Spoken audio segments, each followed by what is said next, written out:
Salutations, sinners, especially those of you from the United States.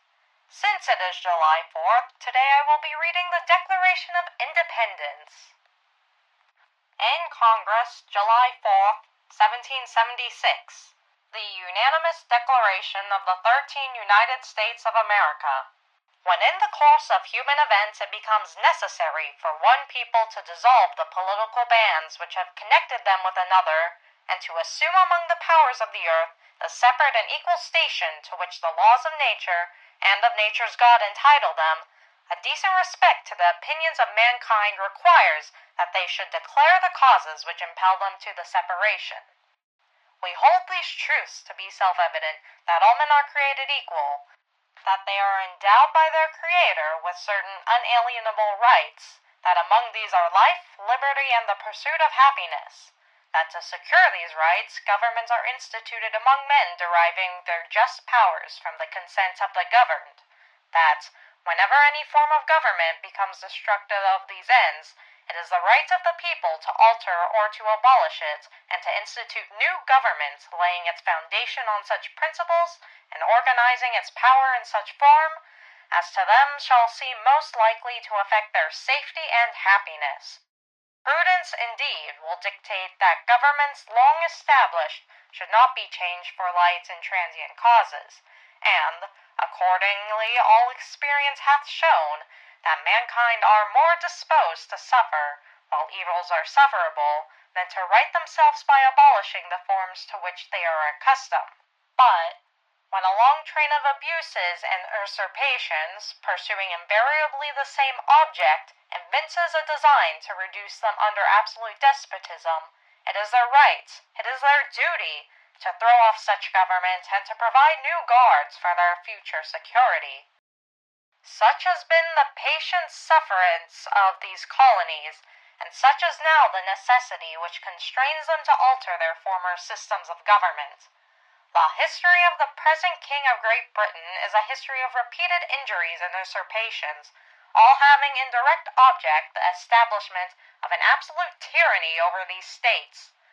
To prove this, let facts be submitted to a candid world. He has refused his assent to laws, the most wholesome and necessary for the public good. He has forbidden his governors to pass laws of immediate and pressing importance, unless suspended in their operation, till his assent should be obtained, and when so suspended, he has utterly neglected to attend to them. He has refused to pass other laws for the accommodation of large districts of people, unless those people would relinquish the right of representation in the legislature, a right inestimable to them and formidable to tyrants only. He has called together legislative bodies at places unusual, uncomfortable, and distant from the dispository of their public records, for the sole purpose of fatiguing them into compliance with his measures. He has dissolved representative houses repeatedly for opposing with manly firmness his invasions on the rights of the people. He has refused for a long time, after such dissolutions, to cause others to be elected, whereby the legislative powers, incapable of annihilation, have returned to the people at large for their exercise, the state remaining in the meantime exposed to all the dangers of invasion from without and convulsions within. He has endeavored to prevent the population of these states, for that purpose obstructing the laws for naturalization of foreigners, refusing to pass others to encourage their migrations hither, and raising the conditions of new appropriations of lands. He has obstructed the administration of justice by refusing his assent to laws for establishing judiciary powers. He has made judges dependent on his will alone for the tenure of their offices and the amount and payment of their salaries. He has erected a multitude of new offices and sent hither swarms of officers to harass our people and eat out their substance. He has kept among us in times of peace standing armies without the consent of our legislatures. He has affected to render the military independent of and superior to the civil power. He has combined with others to subject us to jurisdiction foreign to our Constitution and unacknowledged by our laws, giving his assent to their acts of pretended legislation, for quartering large bodies of armed troops among us.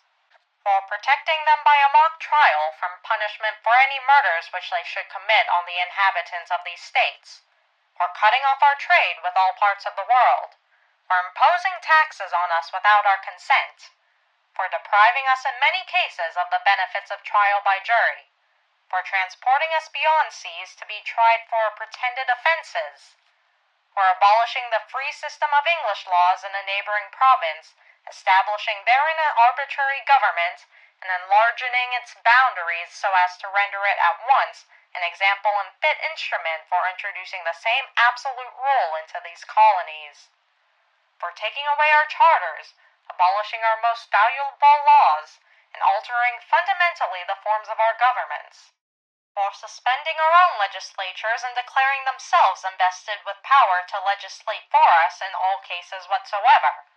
He has abdicated government here by declaring us out of his protection and waging war against us. He has plundered our seas, ravaged our coast, burnt our towns, and destroyed the lives of our people. He is at this time transporting large armies of foreign mercenaries to complete the works of death, desolation, and tyranny already begun, with circumstances of cruelty and perfidy scarcely paralleled in the most barbarous ages, and totally unworthy the head of a civilized nation. He has constrained our fellow citizens taken captive on the high seas to bear arms against their country, to become the executioners of their friends and brethren, or to fall themselves by their hands. He has excited domestic insurrections among us, and has endeavored to bring on the inhabitants of our frontiers, the merciless Indian savages, whose known rule of warfare is indistinguished destruction of all ages, sexes, and conditions. In every stage of these oppressions we have petitioned for redress in our most humble terms. Our repeated petitions have been answered only by repeated injury. A prince, whose character is thus marked by every act which may define a tyrant, is unfit to be the ruler of a free people. Nor have we been waiting in intentions to our British brethren. We have warned them from time to time of attempts by their legislature to extend an unwarrantable jurisdiction over us. We have reminded them of the circumstances of our emigration and settlement here. We have appealed to their native justice and magnanimity, and we have conjured them by the ties of our common kindred to disavow these usurpations, which would inevitably interrupt our connections and correspondence. They, too, have been deaf to the voice of justice and of consanguinity. We must, therefore, acquiesce in the necessity which denounces our separation, and hold them, as we hold the rest of mankind, enemies in war, in peace friends. We therefore, the representatives of the United States of America, in General Congress, assembled, appealing to the Supreme Judge of the world for the rectitude of our intentions, do, in the name and by authority of the good people of these colonies, solemnly publish and declare that these united colonies are, and of right, ought to be free and independent states, that they are absolved from all allegiance to the British Crown, and that all political connections between them and the states of Great Britain is and ought to be totally dissolved, and that as free and independent states, they have full power to levy war, conclude peace, contract alliances, establish commerce, and to do all other acts and things which independent states may of right do. And, for the support of this declaration, with a firm reliance on the protection of divine providence, we mutually pledge to each other our lives, our fortunes, and our sacred honor. Well, I'll leave you to ponder that, and enjoy some fireworks. Don't you forget to tune on in for my next broadcast, and have a happy 4th of July.